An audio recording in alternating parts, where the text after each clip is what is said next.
Alerte coronavirus. Attention, attention, le coronavirus se transmet très facilement et fait des ravages. Pour l'éviter, le port du masque de protection est obligatoire en tout lieu. Dans l'administration publique ou privée, dans les réunions, les rencontres, dans les marchés, les magasins, les boutiques et lors des déplacements, le port du masque est obligatoire. Même dans les lieux privés, dès lors que l'on n'est pas seul, le masque doit être le fidèle compagnon. Mais attention, le port de masque de protection ne dispense nullement d'appliquer les autres mesures de prévention, notamment le lavage des mains à l'eau et au savon et l'observance de la distance de sécurité sanitaire d'au moins 1 mètre entre personnes. Enfin, s'abstenir de porter des gants en vue du lavage régulier des mains à l'eau et au savon ou de l'application de gel hydroalcoolique. Pour tout savoir sur l'épidémie du coronavirus au Bénin, rendez-vous sur le site web www.gouv.bj/coronavirus. Ceci est un message du gouvernement de la République du Bénin. Bonjour à tous, il est 13h, voici les titres de ce journal. Prévention de la Covid-19 par le respect des gestes barrières. À Soava, les populations ont intégré ces bons comportements du port de masque, notamment Jérôme Mungbo s'y est rendu à suivre son reportage. Les conseillers de la 4e mandature de la commune de Malanville s'engagent pour le renforcement du développement local. Ils ont tenu la 2e session ordinaire du conseil communal. Le coronavirus était également au centre des débats. Le Conseil de sécurité des Nations Unies s'est penché ce 29 juin sur le projet de mise en service du barrage de la Renaissance érigé par l'Éthiopie. L'ouvrage est contesté par l'Égypte et le Soudan.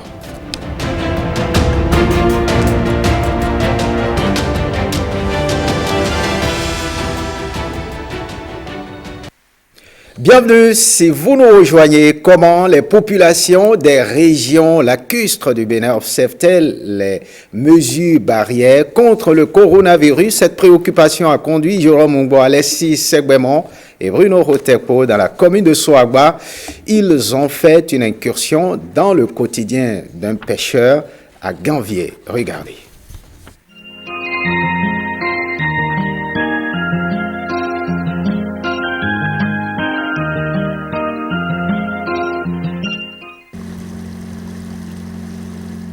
Jouxtant la commune d'Abomey-Calavi, la cité lacustre de Soava abrite la Venise de l'Afrique, Ganvier.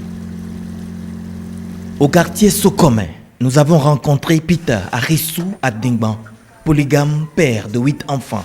Tôt le matin, il se prépare pour son activité quotidienne, la pêche. Il s'y rend accompagné d'un de ses enfants et en plein océan, il met son masque.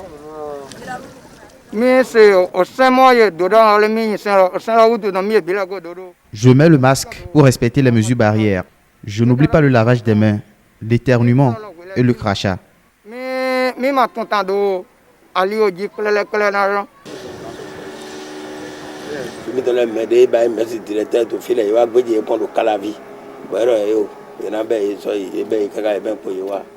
Nos citoyens enseignants ont été dépistés négatifs. Aucun cas n'est jusque-là signalé ici à Ganvier, mais nous sommes vigilants face à la situation. Au fur et à mesure que les jours se lèvent, on sensibilise les populations par rapport à ce qu'ils doivent faire pour éviter la propagation de cette maladie-là. Chaque chef de village est sensibilisé et il est demandé à chaque chef de village d'aller voir la population. Nous aussi, nous passons de pirogue en pirogue pour sensibiliser la population. Nous leur disons l'importance de ce que nous devons faire pour éviter que ce mal-là sévisse dans nos différents villages. S'ils ne restent pas en bonne santé, ils ne peuvent pas faire le reste des choses qu'ils doivent faire dans leur vie. Pourquoi il est très important que chacun puisse mettre en application les mesures qui sont prises par le gouvernement pour la santé de tout le monde. Peter Arissou décharge les produits de la pêche à sa femme qui se rend au marché pour la vente.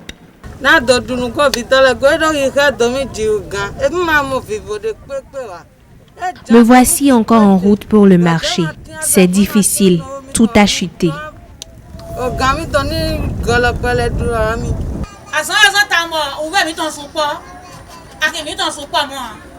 À cause de la pandémie, mes commerces ont pris un coup.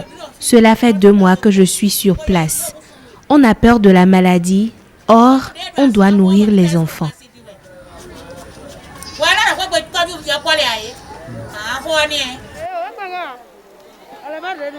La Covid-19 aura donc ralenti les activités par ici. Mais pour d'autres sages de Ganvié, rien ne vaut la vie et il faut accentuer les sensibilisations.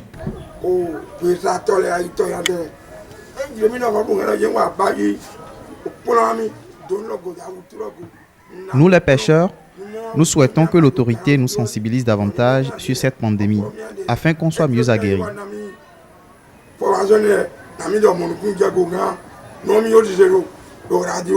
Pour l'heure, les autorités locales veillent au grain. Le mal là existe réellement, ce n'est pas une invention. Et chacun de nous est appelé à respecter les mesures pour la santé de nous tous. Chacun doit, là où il se trouve, faire tout possible.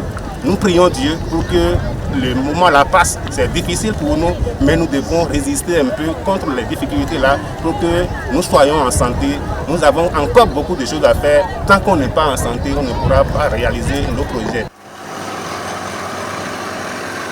Pour garder les bras, nous mettons. Ministre de l'Intérieur, il a formé pour les au droit pour les Rachidi. Il a tombé soit par les pour tout faire qu'il faut.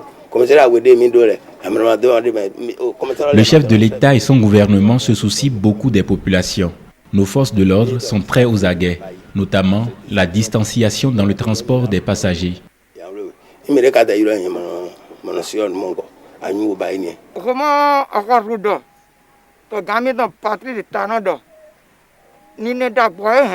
Nous saluons et remercions cette initiative de protection des populations prise par le président Patrice Talon.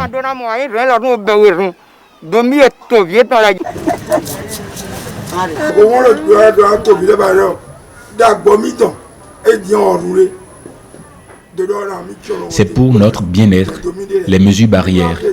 Respectons-les et on sera toujours en vie.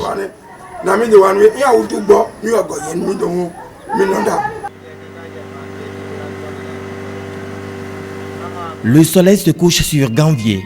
Cette famille dort tranquillement sous moustiquaire pour limiter au maximum les dégâts. On prend la direction du zoo. Les membres de l'Union progressiste de Boycon font le bilan de leur participation au communal de mai passé, réunis autour de leurs élus communaux et parlementaires. Ils marquent un arrêt pour réfléchir à comment faire rayonner davantage l'Union progressiste dans la commune. Les assises sont tenues à Boycon et Mérida Coin-Sauton nous en parle. Regardez. Jeunes, femmes et leaders UP à différents niveaux de la commune de Boycon disent tous avoir mouillé le maillot lors des élections communales dernières. Mais au résultat, les attentes ne sont pas vraiment comblées. Qu'est-ce qui n'a pas alors marché et que faut-il améliorer pour les prochaines fois? Ce sont là des questions au cœur du séminaire de l'Union progressiste de Boycon. Le thème du jour, c'est comment maintenir le cap et avancer.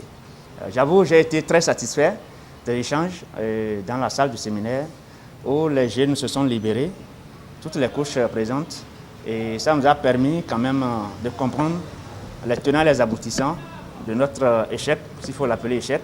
Mais je voudrais rappeler ici et maintenant que l'UP existe et bel et bien à Boycon. Les résultats sont là.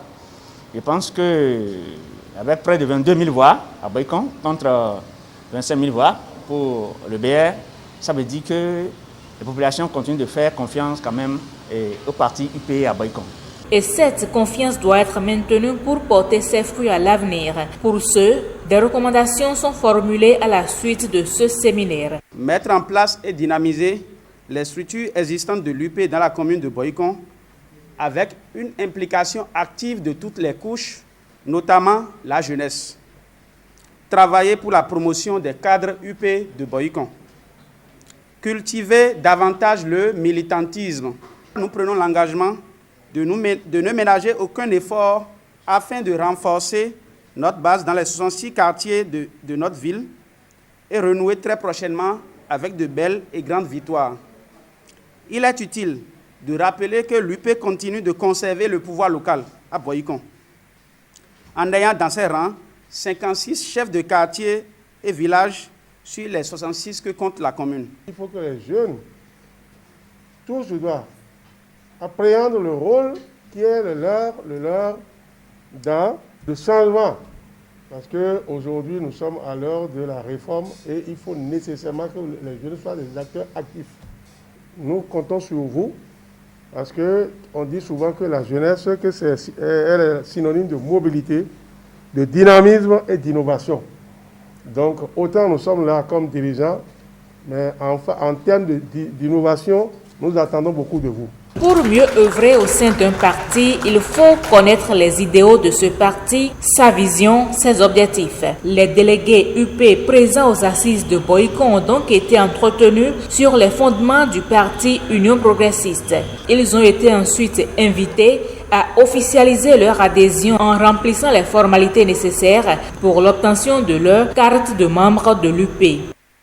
On marque un arrêt à l'Assemblée nationale. La fermeture des frontières du Nigeria et la Covid-19 n'ont pas réussi à mettre l'économie béninoise à genoux. Le pays a su résister à ces chocs et reste optimiste pour les 3 prochaines années. C'est ce qu'il faut retenir des débats d'orientation budgétaire qui ont été menés lundi dernier à l'hémicycle à Porto Novo. Guillaume Avienou nous en parle. En poste au Bénin depuis novembre 2016, l'ambassadeur du Japon près le Bénin, Kiyofumi Konishi, est en fin de mission. Le diplomate japonais vient présenter ses civilités, mais aussi ses adieux au président de l'Assemblée nationale, Louis Béounou-Vlavonou. C'est une occasion pour les deux personnalités de faire le point de la coopération entre le Bénin et le Japon. Kiyofumi Konishi se réjouit particulièrement des avancées enregistrées par le Bénin dans les secteurs de l'accès à l'eau potable, de l'éducation nationale et dans la lutte contre les faux médicaments. Des secteurs dans lesquels les deux pays ont beaucoup coopéré. Même si l'ambassadeur du Japon regrette que la crise sanitaire liée à la Covid-19 n'ait pas permis de concrétiser beaucoup d'autres actions au profit du peuple béninois, il estime que son successeur, qui devrait prendre service le mois prochain, saura mettre du sien pour le renforcement de la coopération entre le Bénin et le Japon. Eh bien sûr, vous l'avez compris, ce sont des échanges entre l'ambassadeur du Japon près le Bénin et le président de l'Assemblée nationale.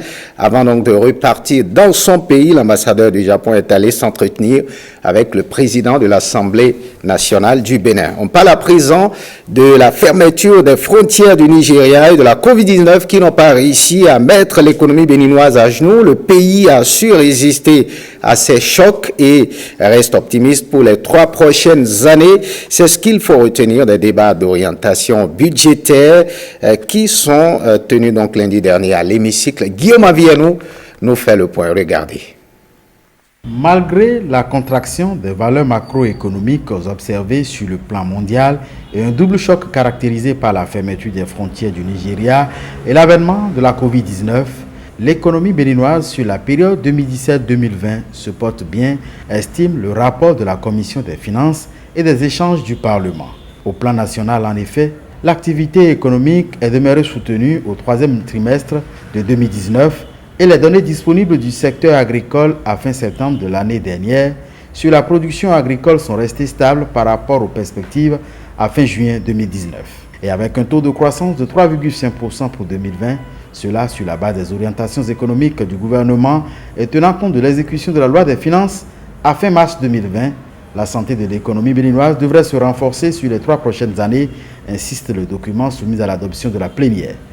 Il sera accordé une priorité aux volets tels que la protection sociale et la solidarité nationale, l'accès des populations à l'eau potable et à l'énergie électrique, la construction d'un cadre de vie sain, modéré et durable, le renforcement de la qualité du système sanitaire ainsi que l'amélioration de l'accès des populations aux soins de santé.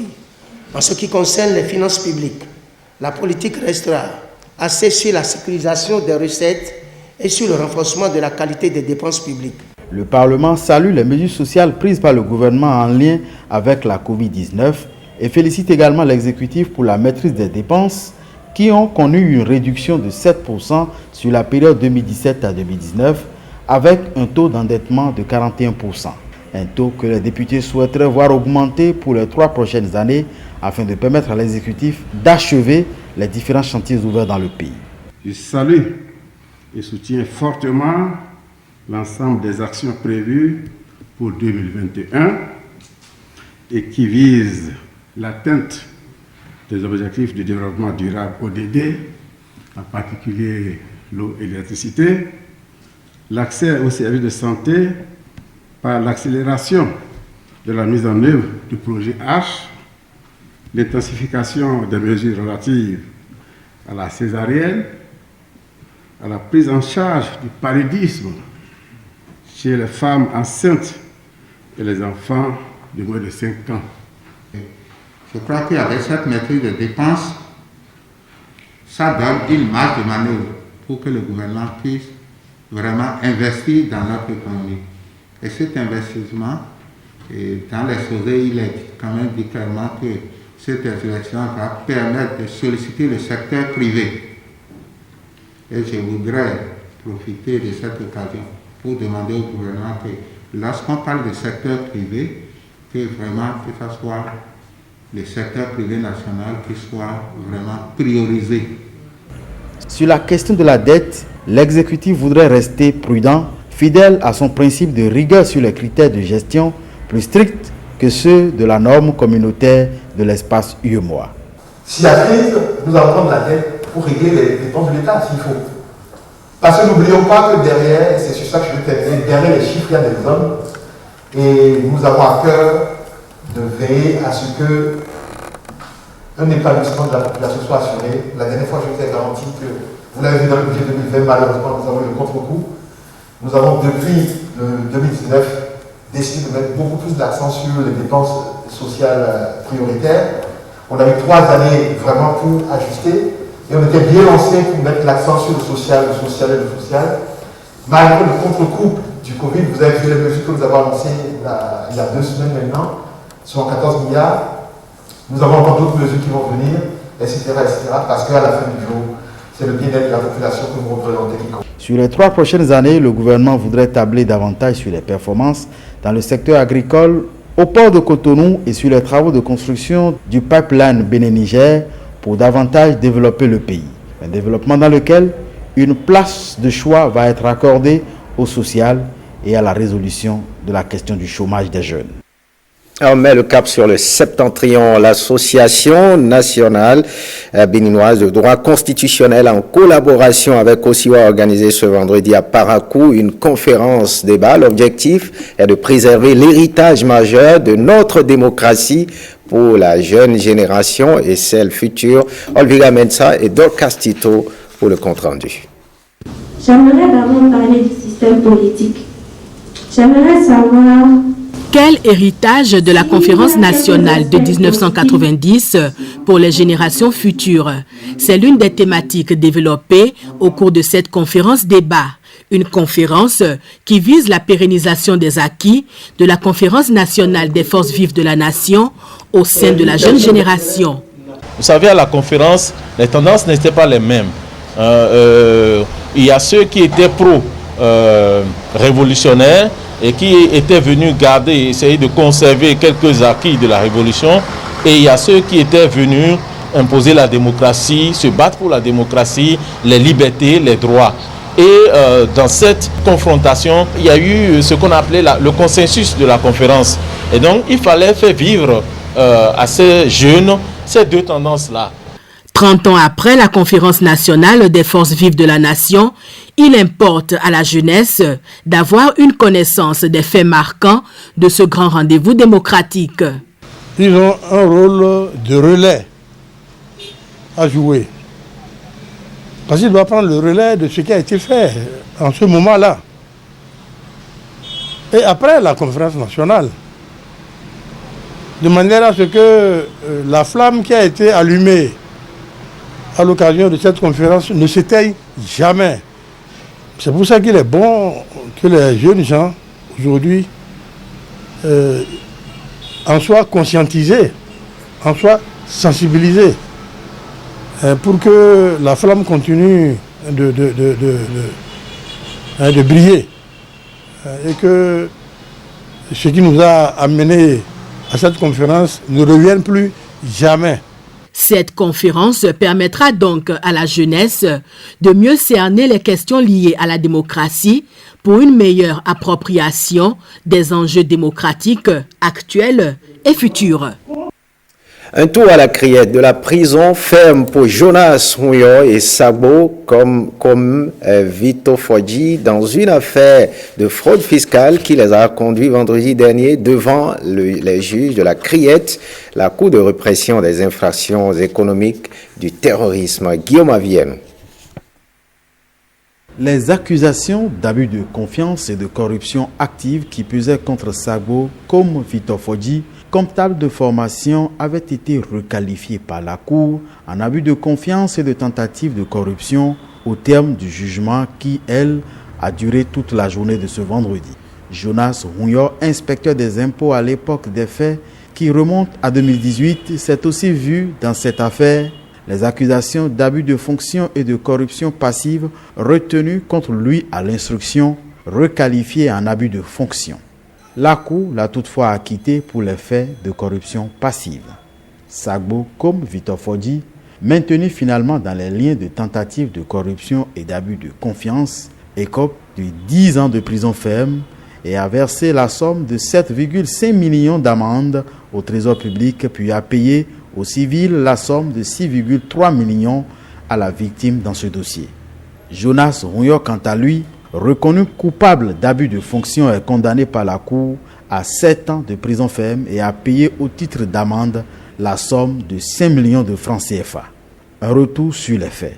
Les 2 et 10 juillet 2018, une équipe de contrôle de la BEF, la Brigade des enquêtes fiscales, a mis sous scellé 2 conteneurs de 40 pieds chargés de pièces détachées appartenant à un commerçant.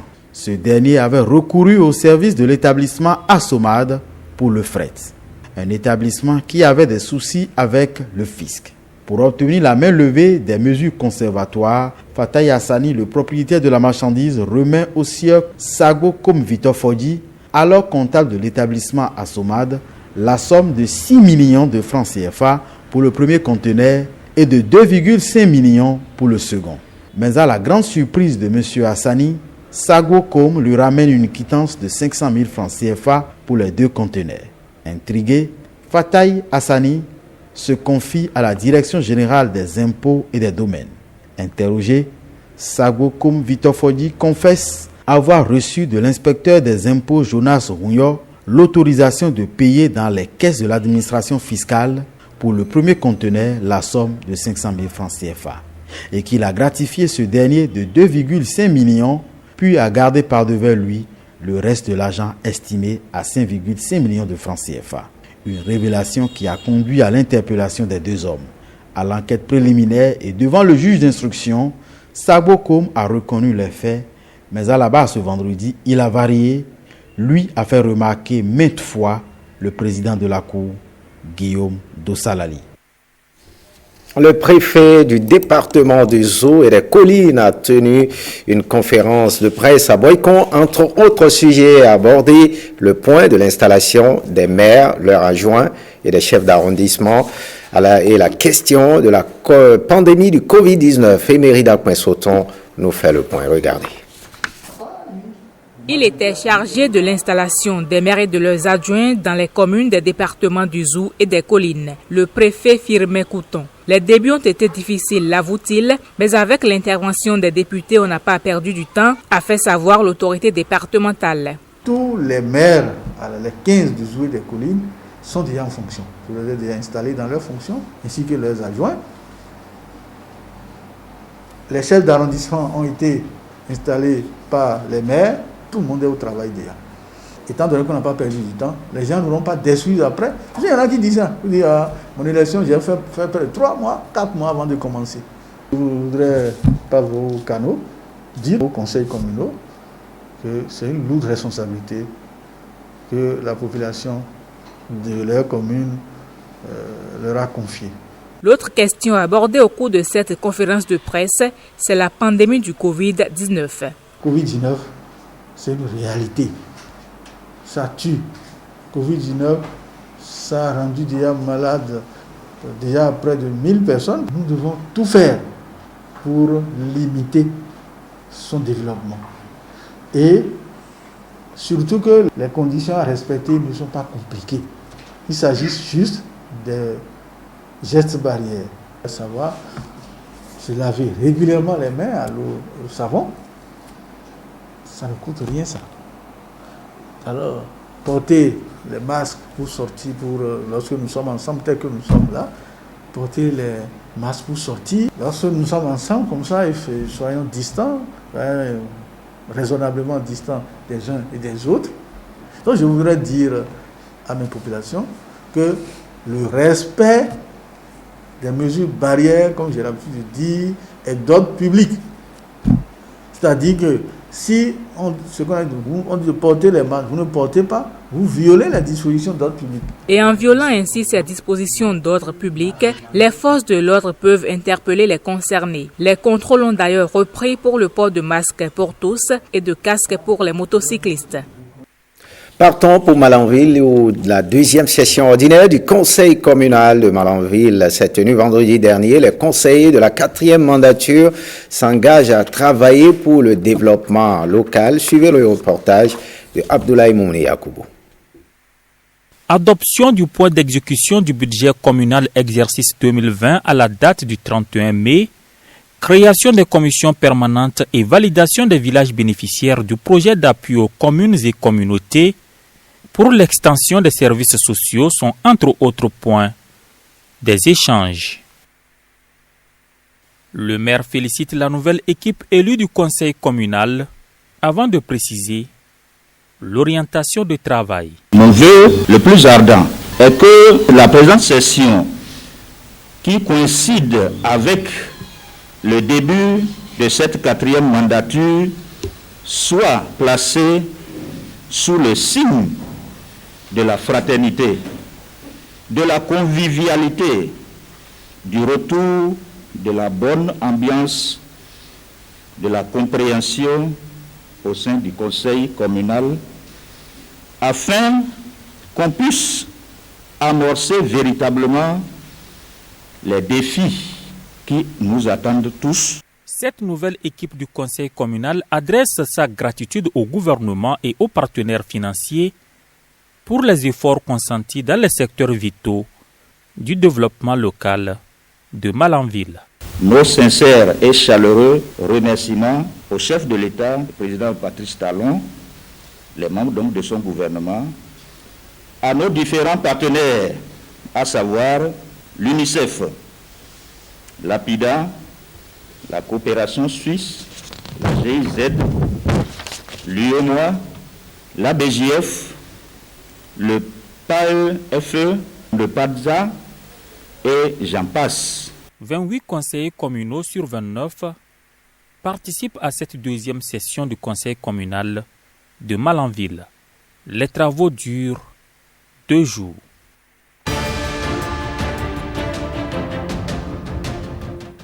Voyons à présent ces informations du Bénin. Le Conseil de sécurité des Nations Unies s'est penché ce 29 juin sur le projet de mise en service du barrage de la Renaissance érigé par l'Éthiopie. L'ouvrage est contesté par l'Égypte et le Soudan qui redoutent de devoir subir de graves conséquences de ce projet qui arrive à son terme au bout de 9 ans de travaux. Les explications avec James William Guagidi et Marcela Rossi.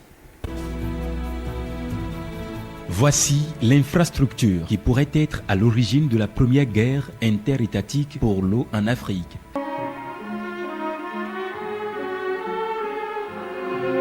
Lancé en 2011 par l'Éthiopie pour un montant de 4 milliards de dollars, le plus grand barrage hydroélectrique d'Afrique devrait générer une production de plus de 6 000 MW, de quoi couvrir la quasi-totalité des besoins en énergie du pays.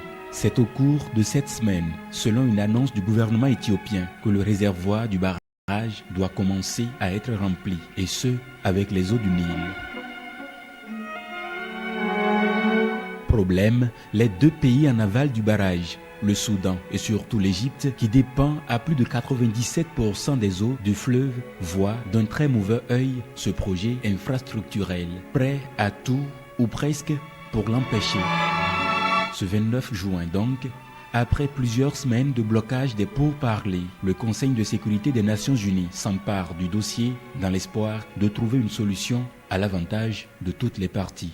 Méfiant envers les États-Unis, jugé trop proche de l'Égypte, l'Éthiopie attend la décision des 15 tout en réaffirmant que la mise en eau du grand barrage de la Renaissance ne réduira pas le débit du Nil dans les pays de l'aval. Le pays tient de toute manière à mettre en exécution son projet, dans lequel des ressources colossales et des moyens humains importants ont été investis.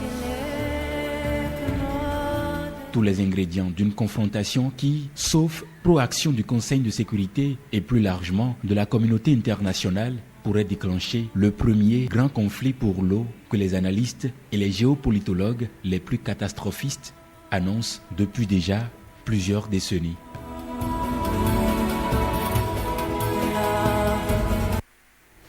Fin de ce journal. Merci de l'avoir suivi. Retrouvez tout à l'heure le bulletin d'information à 16h30, à 19h, le journal des régions à 20h. L'édition sera présentée par Ariane Da Silva à 23h. Estelle Pazou reprend les commandes. Bonne suite des programmes sur l'ORTB. Vous pouvez revoir cette édition sur notre plateforme www.ortb.bj. Bonne suite des programmes sur l'ORTB.